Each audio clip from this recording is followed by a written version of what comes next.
Have you ever noticed something strange? The more you try to worship Allah, the further away you feel. You finally established your 5 daily prayers. You're even waking up for tahajjud. Your tongue is moist with dhikr. Yet your heart feels dry, empty, distant. What if I told you this isn't your failure? What if the greatest trick of Shaytan isn't pulling you away from the prayer mat, but pushing you onto it the wrong way? Allahu Akbar. Your hands rise. Your body submits. But suddenly, your mind is everywhere else. What's for dinner? Did I reply to that text? Why did that person look at me that way yesterday? And the most painful thought, why can't I focus in my own salah? This isn't random. The Prophet Muhammad, peace be upon him, warned us, when the call to prayer is pronounced, Shaytan takes to flight. But he doesn't go far. He circles back with a different strategy. The same enemy who tried to keep you from the masjid now stands beside you in prayer, whispering, distracting, stealing your presence. You're not weak. You're being targeted. Think about it. When was the last time your mind wandered while scrolling social media? Rarely, if ever. Yet in sajda, the closest position to Allah, suddenly your brain remembers every unfinished task. This is warfare, spiritual warfare, and the battlefield is your attention. Have you ever forgotten how many rak'ahs you've prayed? Maybe stood up when you should have sat. Comment below if it's happened to you. You're not alone in this fight. Here's where Shaytan's genius reveals itself.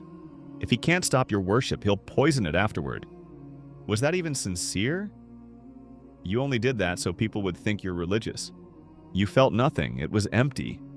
Fake. I remember a young brother who finally experienced khushu during tahajjud. Tears flowed for the first time in years. A breakthrough.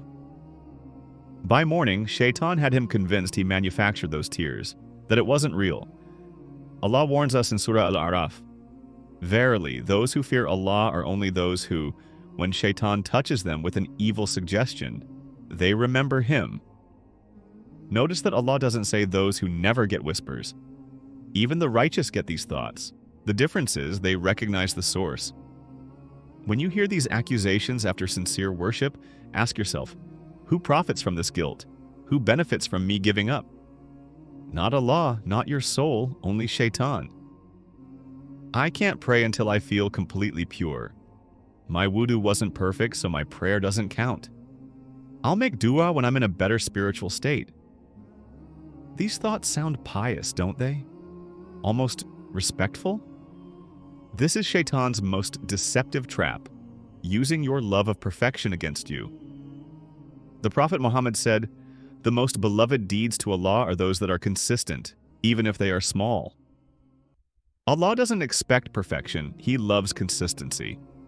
Your cracked, imperfect worship, offered sincerely despite your flaws, is more beloved to Allah than the perfect prayer that never happens. Remember, Shaytan doesn't just want bad deeds from you. Sometimes he'll settle for no deeds at all. Don't fall for the lie that says you must be perfect before approaching Allah. The Prophet never taught us that. Instead, he showed us a religion of beautiful, sustainable consistency. They'll see you praying in the front row. Post that Quran recitation. Your voice sounds amazing.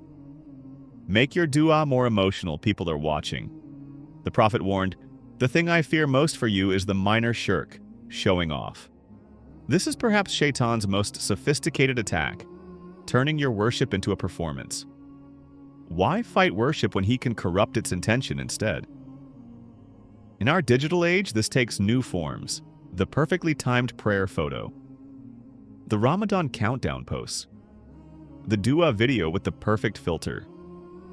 None of these are inherently wrong, but Shaytan knows how to twist them, whispering, "See how many likes your worship gets?" The most dangerous part? This corruption happens so gradually that we often don't notice our intentions shifting from pleasing Allah to pleasing people. Ask yourself, would I worship exactly the same way if no one ever knew? Here comes Shaytan's endgame, the ultimate despair. You're a hypocrite. Your entire relationship with Allah is pretend. Why bother? Many have abandoned worship entirely because of this thought. If they can't be perfect believers, they decide not to be believers at all. Ibn al-Qayyim reflected, Shaytan doesn't mind you doing good, so long as he can make you feel bad after. This is the critical truth.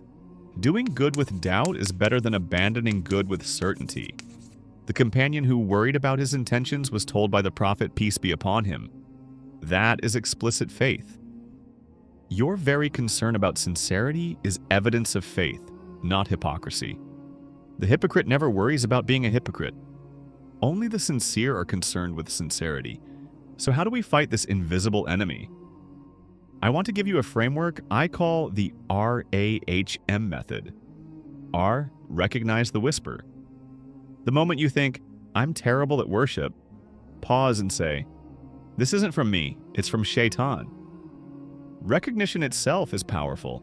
The Prophet taught that when we recognize Shaytan's whispers for what they are, they dissolve into nothing. A, ask Allah for help. The Prophet gave us a weapon. A'udhu billahi min al-khubuthi wal khaba'ith. I seek refuge in Allah from the male and female evil ones. When these thoughts come, immediately seek refuge in Allah. This isn't just ritual, it's spiritual self-defense. H, hold steady. Don't negotiate with whispers. Don't debate with doubt. The Sahaba never abandoned salah because they worried about Riyah. They never quit dhikr because their mind wandered. Keep showing up. Hold your position. M, make it personal again. Remember why you worship in the first place. Not for others, not for perfection. For Allah, for gratitude, for love. Ask yourself, what did this prayer mean to me before Shaytan hijacked it? Reconnect with that original pure intention. I want to speak directly to you now. Your distracted salah? It still counts. Your tearless duha? Allah still heard it. Your dhikr that felt mechanical? The angels still recorded it. The greatest trick of Shaytan is making you feel alone in this struggle, as if you're the only one fighting these battles. You're not. Every believer throughout history has faced these same whispers, the same doubts, the same spiritual attacks. Do you know why Shaytan attacks your worship? Because it's working. Because you're getting closer to Allah. If your worship meant nothing, He wouldn't bother fighting it. So don't give up. Not now, not ever. If this video resonated with you, please hit that like button. It helps more believers find this message. Subscribe to join us on this journey of spiritual growth. But most importantly, share this with someone fighting their own silent battle. Someone who might be feeling alone in their struggle right now. Because sometimes all we need to keep going is to know we're not fighting alone. What's the hardest part of worship for you right now? Let me know in the comments below.